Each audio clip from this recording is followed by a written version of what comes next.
Yes.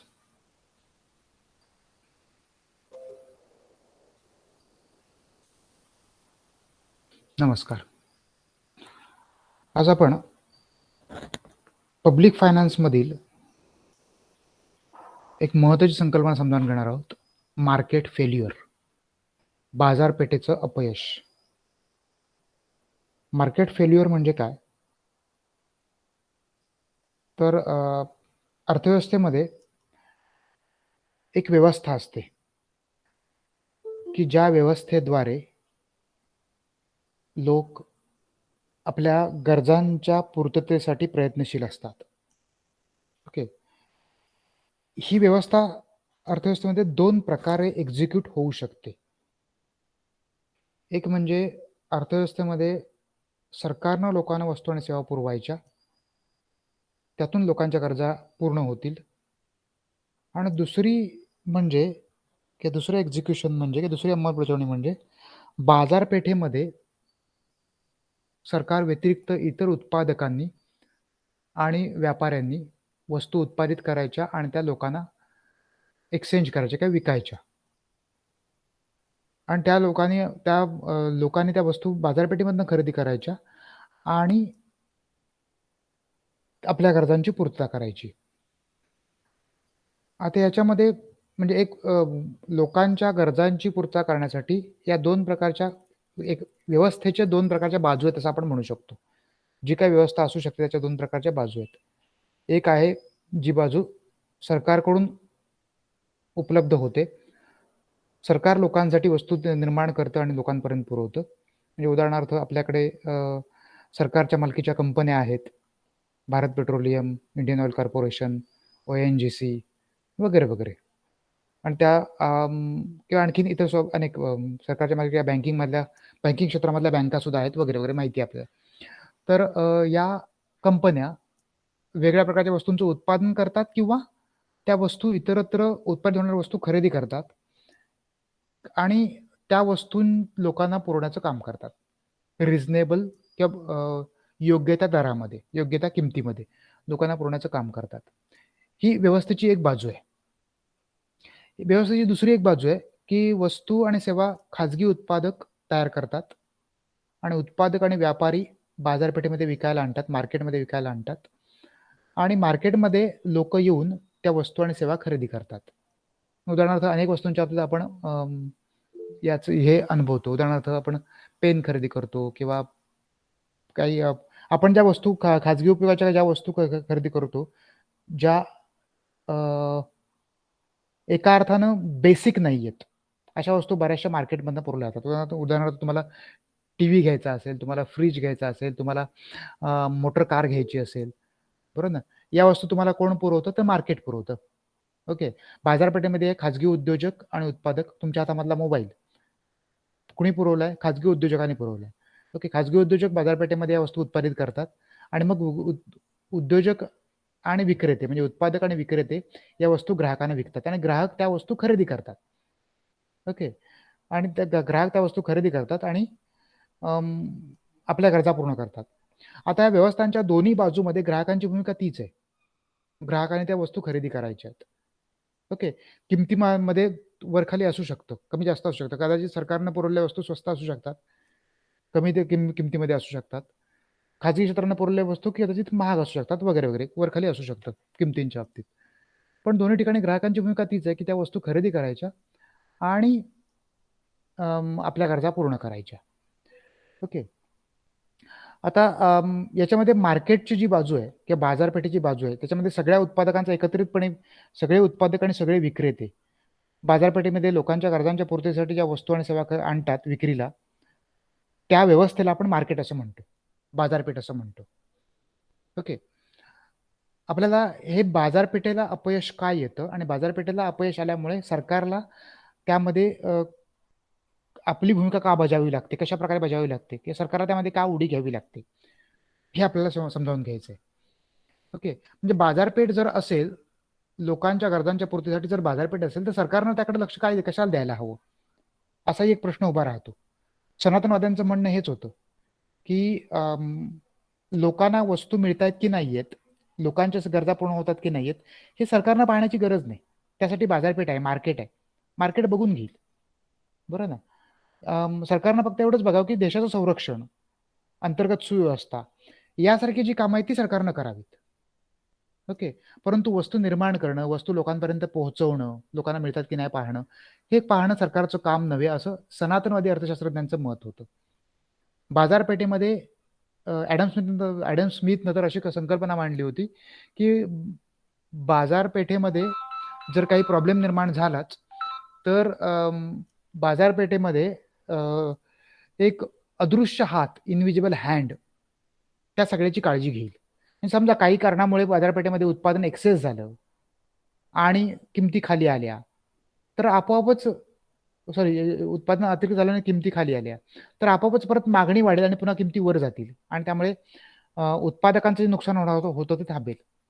किंवा काही कारणामुळे समजा उत्पादन कमी झालं किंवा पुरवठा कमी झाला आणि मागणी वाढली तर आपोआपच किमती वाढतील आणि किमती वाढल्यामुळे उत्पादक आपलं उत्पादन वाढवतील आणि पुन्हा ग्राहकांवर होणारा जो त्रास आहे तो कमी होईल, ग्राहकांवर होणारा जो अन्याय आहे तो कमी होईल. त्यामुळे मार्केट आपोआपच याची काळजी घेतं असं ॲडम स्मिथचं म्हणणं होतं. या सगळ्या व्यवस्थेला त्यानं इनविजिबल हँड, अदृश्य हात असं म्हटलं होतं. ओके.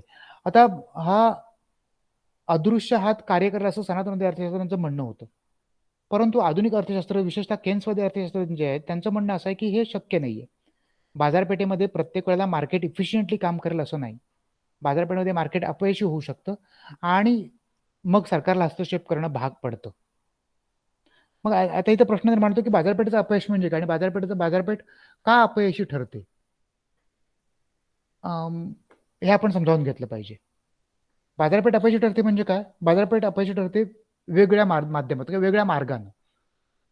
ओके. बाजारपेठेचं अपयश वेगळ्या मार्गानं तयार होऊ शकतं. ओके. उदाहरणार्थ some products can be under produced or not at all.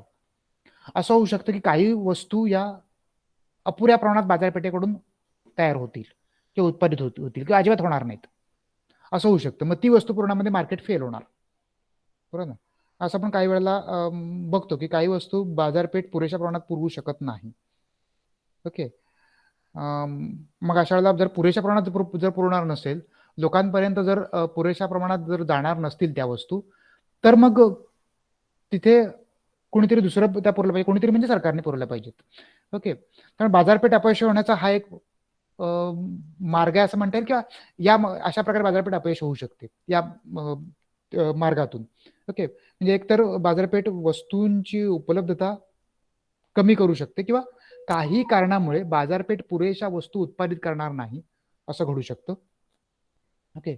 बाजारपेठ पुरेशा वस्तू उत्पादित करणार नाही असं घडू शकतं. म्हणजे कदाचित काही वस्तूंच्या बाबतीत असं घडू शकतं की त्या वस्तूंच्या उत्पादनाची प्रक्रिया, उत्पादनाचा जो खर्च आहे तो खूप जास्त आहे आणि उत्पादनाचा खर्च जास्त आहे त्यामानाने बाजारपेठेमध्ये किंमत मिळत नाही. असं जर झालं तर खाजगी क्षेत्र काय करेल? फारशा उत्पादित करायला उत्सुकता दाखवणार नाही. कारण बाजारपेठ ही नफ्यावर कार्यरत असते. नफा हा त्या बाजारपेठेच्या कार्यरत असण्याचा पाया आहे. ओके. नफा होत असेल तरच उत्पादन होणार, अन्यथा होणार नाही. आणि त्यामुळे काही वेळेला अशा प्रकारे ज्या वस्तूंच्या बाबतीत नफा फारसा होत नाही असं लक्षात येतंय त्या वस्तूंच्या बाबतीत बाजारपेठ तिथे पुढाकार घेणार नाही आणि वस्तू निर्माण करणार नाही. ओके. त्यामुळे तिथे बाजारपेठ त्या माध्यमातून अपयशी ठरली असं म्हणता येतं ती विशिष्ट वस्तू पुरवण्यामध्ये. दुसऱ्या वस्तूच्या बाबतीत दुसऱ्या प्रकारे बाजारपेठ अपयशी होऊ शकते की बाजारपेठ एखाद्या वस्तूचं अतिरिक्त उत्पादन करू शकते, ओव्हर प्रोडक्शन असं होऊ शकतं. आता अंडर प्रोडक्शन मध्ये काय होतं? उत्पादन ज्यावेळेला कमी करते बाजारपेठ त्याचा अर्थ असा असतो की जे स्त्रोत जे त्यांना अलॉट केले गेले आहेत त्या बाजारपेठेला ते अपुरे आहेत, ते पुरेसे नाही आहेत. ओके. आणि ते स्त्रोत पुरेसे नसल्यामुळे कदाचित बाजारपेठ अपयशी ठरते. ओके. त्यामुळे कदाचित बाजारपेठ अपयशी ठरते असंही होऊ शकतं. ठीक आहे. बाजारपेठ अशा प्रकारे अंडर प्रोड्यूस करू शकते आणि त्याचा अर्थ असा होतो की जे रिसोर्सेस अलोकेट झाले त्या उत्पादन प्रक्रियेमध्ये ते पुरेसे नाही आहेत. ओके. त्यामुळे ते अंडर अलोकेशन किंवा अपुरं वाटप झालेलं आहे त्या स्त्रोतांचं त्या विशिष्ट वस्तूच्या उत्पादन प्रक्रियेमध्ये, तिथे मार्केट फेल झालं वस्तू पुरवण्यामध्ये. दुसऱ्या एका प्रकारे मार्केट फेल होऊ शकतं की ज्यामध्ये काही वस्तूंच्या बाबतीत बाजारपेठ वस्तू पुरवत असताना काय करतं की अतिरिक्त स्वरूपात बाजारपेठ वस्तूंचं अतिरिक्त उत्पादन करू शकतो. ओव्हर प्रोडक्शन, जसं अंडर प्रोडक्शन म्हणजे कमी उत्पादन हे बाजारपेठेचं अपयश आहे, तसं ओव्हर प्रोडक्शन हे सुद्धा अपयश आहे, बाजारपेठेचंच अपयश आहे. बरोबर ना? कारण ज्यावेळेला अतिरिक्त स्वरूपाचं उत्पादन होतं त्यावेळेला ऑटोमॅटिकली त्याचा अर्थ असा असतो की बाजारपेठेमध्ये जे रिसोर्स ॲलोकेशन आहे, स्त्रोतांचं वाटप जे आहे ते त्या विशिष्ट वस्तूच्या उत्पादन प्रक्रियेमध्ये स्त्रोत अधिक दिले गेलेत किंवा गेलेत आणि इतर वस्तूंना त्यामुळे कमी उपलब्ध होत आहेत. हे सुद्धा बाजारपेठेचं अपयशच आहे. बरोबर ना? म्हणजे एका वस्तूचं भरपूर उत्पादन होतंय, बाजारपेठ पूर्णपणे ओसंडून वाहत चालली आहे. बरोबर ना? आणि दुसऱ्या बाजूनं उत्पादन फारसं होत नाहीये, उत्पादन फार कमी होते. अशी सिच्युएशन सुद्धा आपण अनुभवतो बऱ्याच वेळेला. बरोबर ना? म्हणजे उदाहरणार्थ अलीकडच्या काळामधलं उदाहरण बघायचं झालं तर तुमच्याकडे आता आपण बघतो की एंटरटेनमेंट त्याचं ओव्हर प्रोडक्शन आहे आपल्याकडे. प्रचंड एंटरटेनमेंट. तो प्रत्येकाच्या हातामध्ये मोबाईल आल्यापासून हातामध्ये प्रत्येकाच्या मोबाईल आणि पुन्हा घरात टीव्ही, पुन्हा डेस्कटॉप किंवा लॅपटॉप आणि त्याच्यावर उपलब्ध असणाऱ्या सगळ्या सुविधा, यातून फक्त एंटरटेनमेंट उपलब्ध होते. एंटरटेनमेंटचं ओव्हर प्रोडक्शन आहे. बरोबर ना? इकडं कारण हे एंटरटेनमेंट प्रोड्यूस करण्यासाठी भरपूर पैसे लागतात, म्हणजे रिसोर्सेस अलॉकेट व्हावे लागतात, भरपूर पैसे तिकडे जातात. पण दुसऱ्या बाजूनं काही आवश्यक वस्तू आहेत त्याचं मात्र अंडर प्रोडक्शन आहे. बरोबर ना? काही आवश्यक वस्तू आहेत, त्या आवश्यक गोष्टी आहेत त्याचं मात्र कमी उत्पादन आहे. उदाहरणार्थ जीवनावश्यक वस्तू किंवा जीवनात अन्नधान्य, कडधान्य यासारख्या गोष्टी की ज्या पुरेशा प्रमाणात उपलब्ध नाही आणि त्यामुळे त्याच्या किमती वाढत आहेत. हा अनुभव आपल्याला एका बाजूने येतो. त्यामुळे तिकडे रिसोर्सेस वळवायचे, इकडे रिसोर्सेस अतिरिक्त स्वरूपात वळले गेलेत आणि त्यामुळे ते ओव्हर प्रोडक्शन होते एंटरटेनमेंटचं. हे सुद्धा बाजारपेठेचं अपयश आहे, कारण तिथे रिसोर्सेस स्त्रोत जे आहेत ते अतिरिक्त स्वरूपात त्याच्यामध्ये उपलब्ध झाली आहेत. बरोबर आहे. तिसरी गोष्ट म्हणजे the production or consumption of some products affects third parties with spill over. The social cost are not included in their market price. Okay. बाजारपेठ अपयशी का ठरते की कुठल्या माध्यमातून ठरते हे आणखीन एका प्रकारे सांगता येईल की काही वेळेला काही वस्तूंच्या उत्पादनाच्या बाबतीत त्याचा एक स्पिल ओव्हर इफेक्ट असतो, त्याचा एक अतिरिक्त परिणाम असतो. ओके. आणि त्या अतिरिक्त परिणामामुळे जी सोशल कॉस्ट निर्माण होते ती सोशल कॉस्ट किमतीमध्ये इन्क्लूड करणं शक्य नसतं. ओके.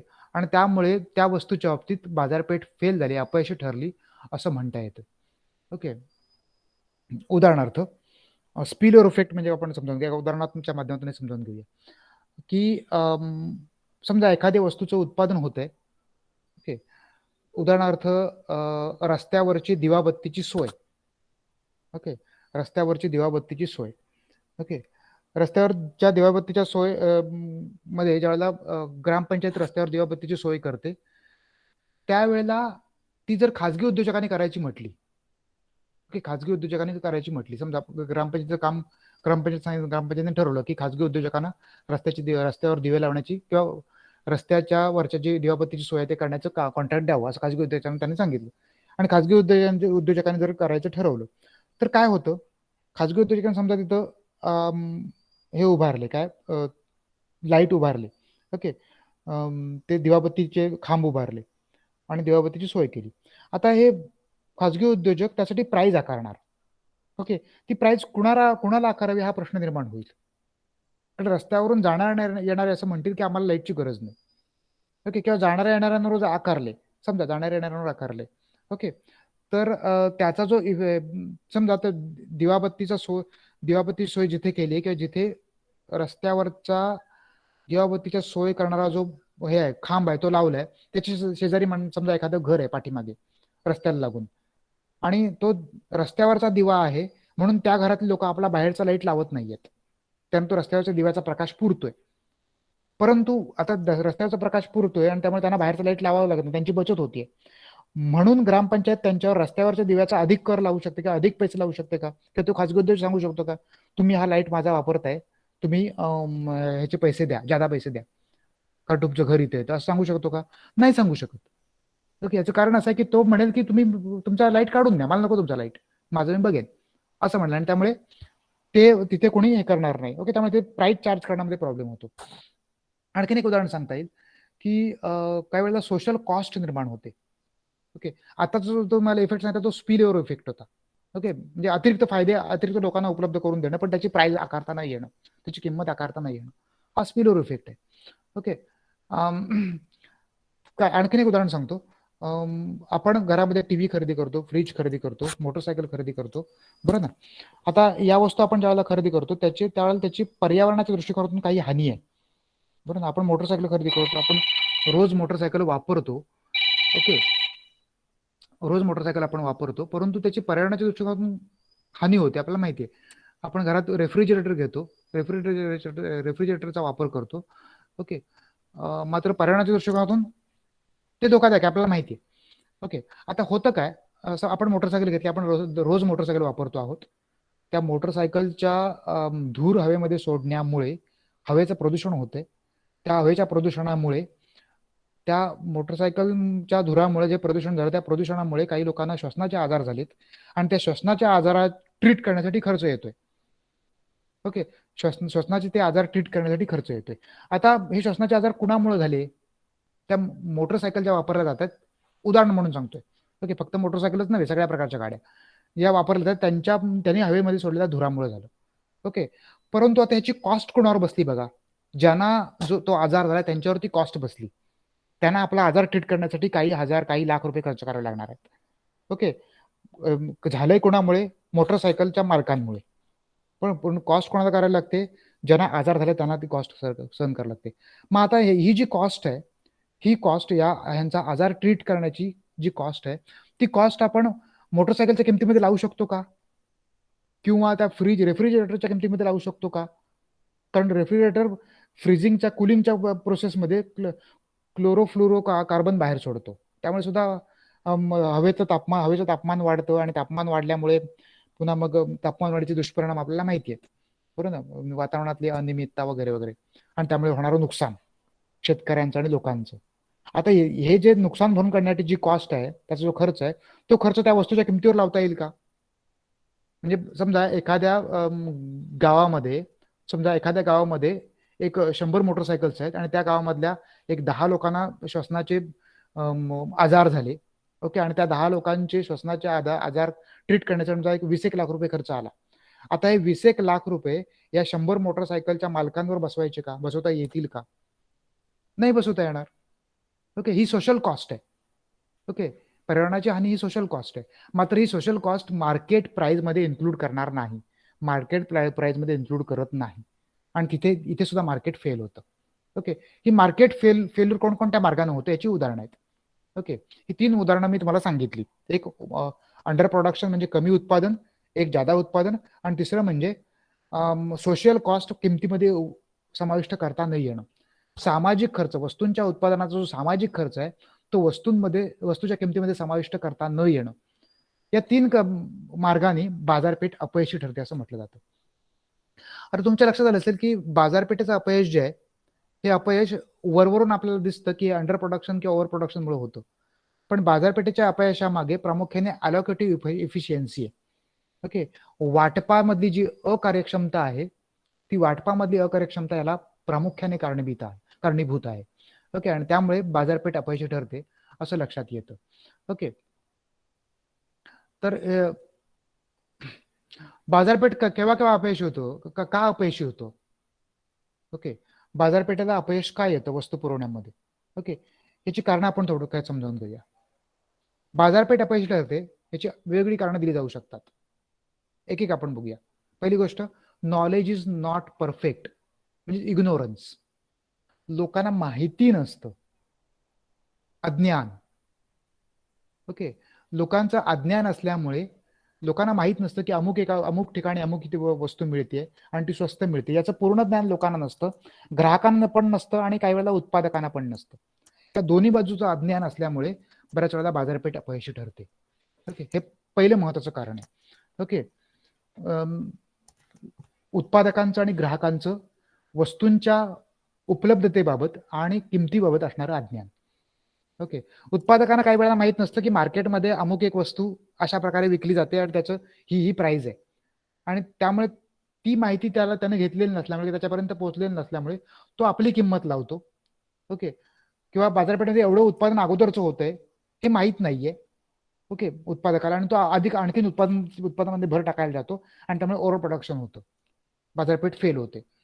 ओके.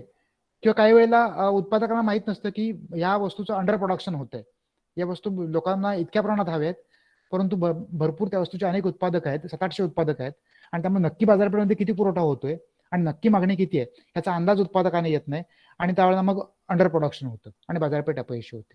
बरोबर. काही वेळेला ग्राहकांच्या बाजूने पण तसं होतं. ग्राहकांच्या बाजूचा जो इग्नोरन्स आहे किंवा जो अज्ञान आहे, ते अज्ञान सुद्धा अनेक वेळेला कारणीभूत होतं. लोकांना माहित नसतं की अमुक वस्तू अमुक ठिकाणी स्वस्त मिळते, त्याचं ज्ञान लोक करून घेत नाहीत. ओके, माहिती करून घेत नाहीत, आणि लोक कुठेही वस्तू खरेदी करायला जातात, आणि त्यामुळे बाजारपेठेमध्ये एकपेक्षा अधिक किमतींचं अस्तित्व राहतं. बरोबर आहे, आणि त्यामुळे किमती समायोजित होण्याच्या बाबतीत बाजारपेठ अपयशी ठरते. ओके. त्यानंतर दुसरं एक कारण म्हणजे गुड्स आर डिफरन्शिएटेड, वस्तूंमध्ये भेद केला जातो. हे बाजारपेठेच्या अपयशाचं आणखीन एक कारण आहे. बरोबर आहे. बऱ्याच वेळेला वस्तूमध्ये भेद केला जातो, वस्तूभेद होतो. ओके.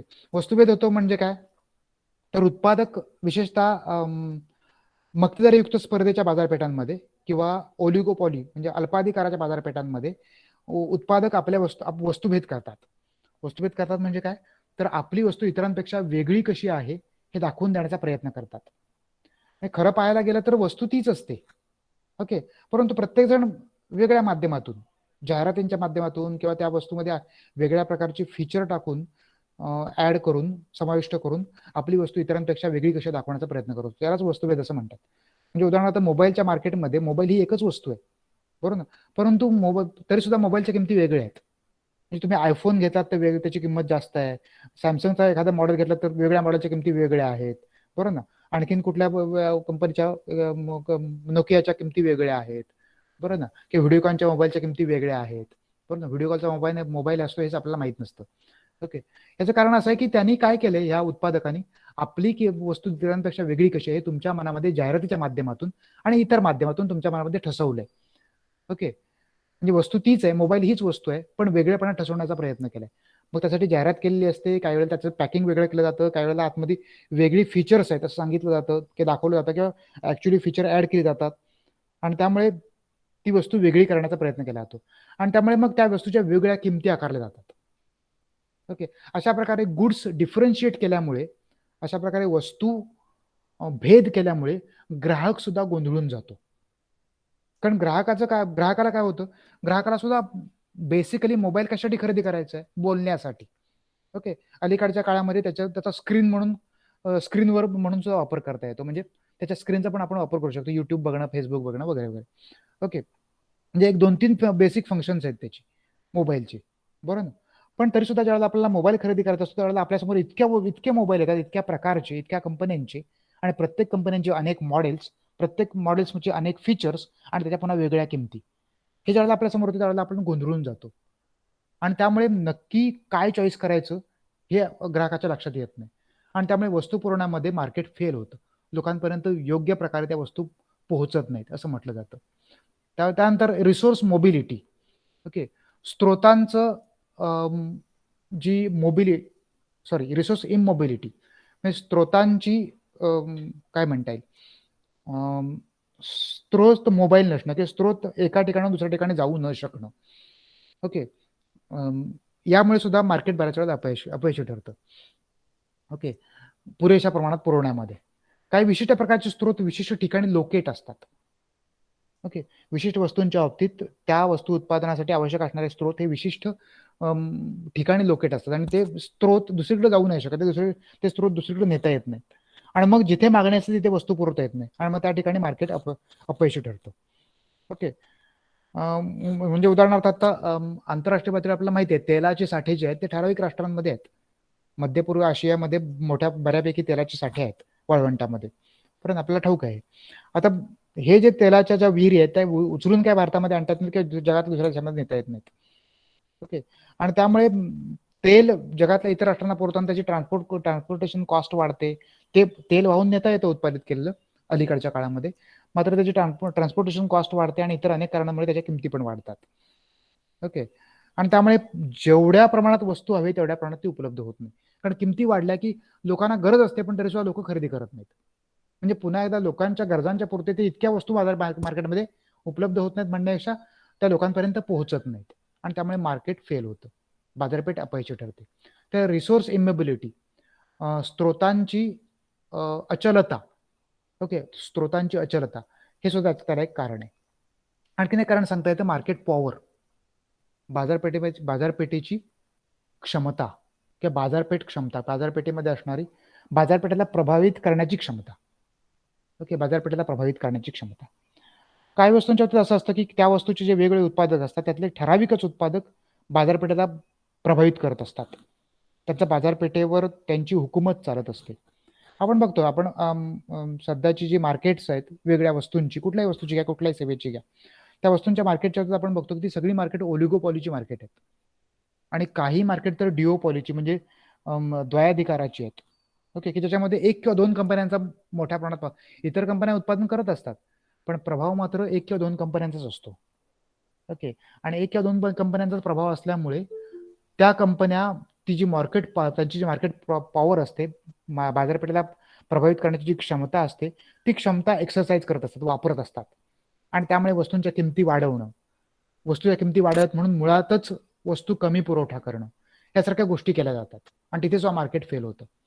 ओके, अशा प्रकारे बाजारपेठेला प्रभावित करण्याची जी क्षमता आहे त्या क्षमतेचा गैरवापर लोक करतात आणि त्यामुळे गैरवापर लोक उत्पादक करतात आणि त्यामुळे ती वस्तू लोकांपर्यंत पुरेशा प्रमाणात पोहोचवण्यासाठी बाजारपेठ अपयशी ठरते.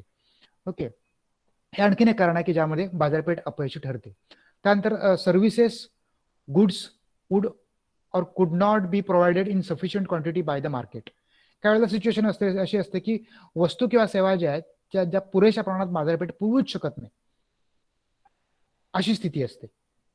ओके, बाजारपेठेची एकंदरीत सिच्युएशनच अशी असते की उत्पादक त्या वस्तू पुरेशा किंवा सेवा पुरेशी पुरवूच शकत नाही. ओके, म्हणजे उदाहरणार्थ ज्या वेळेला सुट्ट्यांचा हंगाम असतो, बरोबर ना, मे महिन्याची सुट्टी किंवा गणपतीचा सीझन किंवा दिवाळीची सुट्टी, त्या काळामध्ये ट्रेनच्या प्रवासामध्ये खूप गर्दी होते. इतकी गर्दी होते की लोकांना तिकीट मिळत नाहीत, लोकांना आत प्रवेश करता येत नाही. ओके, आता हा ट्रेनचा प्रवास हा जो भाग आहे किंवा हे जे मार्केट आहे, या मार्केटमध्ये मुळातच त्या व्यवस्थेच्या काही मर्यादा आहेत की ज्यामुळे ती व्यवस्था म्हणजे रेल्वेची व्यवस्था लोक भरपूर मागणी आणून भरपूर नवीन ट्रेन ताबडतोब सुरू करू नाही शकत. ओके, आणि त्यामुळे कितीही गर्दी वाढली तरी ट्रेनची संख्या तेवढीच राहते, रिझर्वेशन तेवढीच उपलब्ध होतात आणि तेवढीच लोक प्रवास करू शकतात. मागणी प्रचंड आहे पण तरी सुद्धा लोक काय होतं, ती व्यवस्था त्या वस्तू पुरवू शकत नाहीत, ती व्यवस्था ती सेवा पुरवू शकत नाहीत आणि त्यामुळे तिथे जेवढी मागणी तेवढ्या वस्तूंचा पुरवठा होत नाही, म्हणजे इथं अंडर प्रोडक्शन होतं, अपुरं उत्पादन होतं वस्तू आणि सेवांचं आणि त्यामुळे मार्केट अपयशी ठरतं. त्यानंतर existence of external cost and benefits, काही बाह्य लाभ आणि बाह्य खर्च निर्माण होतात.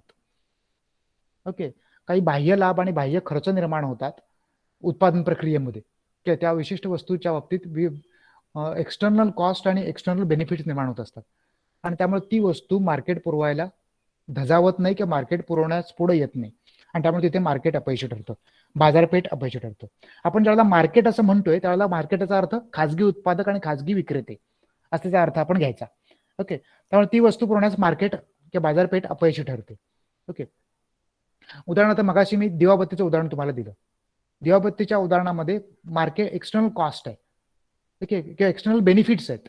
त्या बेनिफिट्समुळे मार्केट खाजगी उद्योजक दिवाबत्ती सोय करायला येणार नाहीत रस्त्यावर, बरोबर ना, लोकांना ते दिवाबत्ती घरात पुरवतील प्रायव्हेट वस्तू म्हणून, पण पब्लिक गुड्स म्हणून सार्वजनिक वस्तू म्हणून ते पुरवणार नाहीत, कारण तिथं कसं आहे, एक्सटर्नल बेनिफिट आहे की जो बेनिफिट कॅल्क्युलेट करता येत नाही आणि त्यामुळे त्याची कॉस्ट नाही ठरवता येत, बरोबर ना. उदाहरणार्थ सूर्यप्रकाशी समजा वस्तू असती, ओके, सूर्यप्रकाशी समजा वस्तू विक्री योग्य वस्तू असती, तर खाजगी उद्योजकांनी सूर्यप्रकाश पुरवू शकले असते का? नसते पुरवू शकले, कारण ते असं म्हणू शकत नाहीत की हा सूर्यप्रकाश आमचा आहे पण जे पैसे देत नाहीत त्यांना सूर्यप्रकाश मिळणार नाही असं म्हणताच येत नाही, म्हणूच शकणार नाहीत ते, बरोबर ना, कारण तो सूर्यप्रकाश लपवू नाही शकणार, त्याचे एक्सटर्नल बेनिफिट्स आहेत.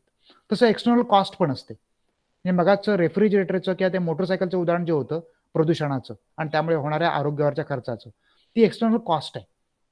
ती बाह्य खर्च आहे की जी किमतीमध्ये समाविष्ट होत नाही. ओके, अशा प्रकारे एक्सटर्नल कॉस्ट किंवा एक्सटर्नल बेनिफिट्स बऱ्याच वेळेला अस्तित्वात असतात आणि ते असल्यामुळे बऱ्याच वेळेला मार्केट तशा प्रकारे वस्तू पुरवल्या धजावत नाही. ओके, म्हणजे त्या प्रदूषणाच्या उदाहरणामध्ये उद्या सरकारने कायदा केला की त्या शहरामध्ये जेवढ्या मोटरसायकल चालतात त्यांच्या किमतीमध्ये त्या शहरामध्ये 10 वर्षामध्ये जेवढे कॅन्सरचे पेशंट किंवा तत्सम पेशंट होतील श्वसनाच्या आजाराचे, त्याच्यावर होणारा सगळा खर्च त्यांच्यावर बसवायचा मोटरसायकलवर. असं जर समजा कायदा केला तर मोटरसायकल उत्पादक तयार होणार नाही, त्यांनी कुणी घ्यायला पण तयार होणार नाही आणि उत्पादक पण वस्तू विकायला तयार होणार नाही, कारण त्याची कॉस्ट खूप वाढेल. बरं ना. अशा प्रकारे या एक्सटर्नल कॉस्ट आणि एक्सटर्नल बेनिफिट ज्यावेळेला अस्तित्वात असतात त्यावेळेला त्या वस्तू पुरवल्या बाजारपेठ पुढेच येत नाही आणि त्यामुळे बाजारपेठ तिथे अपयशी ठरते. त्यानंतर आणखीन इनइक्वॅलिटी. ओके, असमानता. ओके, बाजारपेठेमध्ये उपलब्ध असणारी असमानता हे सुद्धा त्याचं एक कारण आहे. ओके, असमानता दोन प्रकार, एक म्हणजे उत्पादकांच्या बाजूने, दुसरं म्हणजे ग्राहकांच्या बाजूने. ग्राहकांच्या बाबतीत काय असतं तर ग्राहकांच्या मध्ये आर्थिक स्वरूपाची एक असमानता असते. काही श्रीमंत असतात, काही गरीब असतात, काही मध्यमवर्गीय असतात. बरोबर ना. गरजा सगळ्यांच्याच असतात. गरजा पूर्ण करण्यासाठी वस्तू आणि सेवा सगळ्यांनाच हव्या असतात. परंतु काही जणांची मुळात त्या वस्तू आणि सेवा खरेदी करण्याची क्षमताच नसते. गरजा असतात, त्यांना वस्तू आणि सेवा हव्या असतात, परंतु त्या वस्तू आणि सेवा त्यांच्यापर्यंत पोहोचत नाहीत किंवा त्या वस्तू आणि सेवा ते ग्राहक खरेदी करू शकत नाहीत, कारण मुळात त्यांची तेवढी त्यांच्यामध्ये खरेदी शक्ती नसते. आता या सिच्युएशनमध्ये मार्केट त्यांना वस्तू पुरवू शकत नाही, बाजारपेठ त्यांना वस्तू पुरवू शकत. मार्केट काय, मार्केट मुळात किंवा बाजारपेठ मुळात नफ्यावर आधारित काम करतं.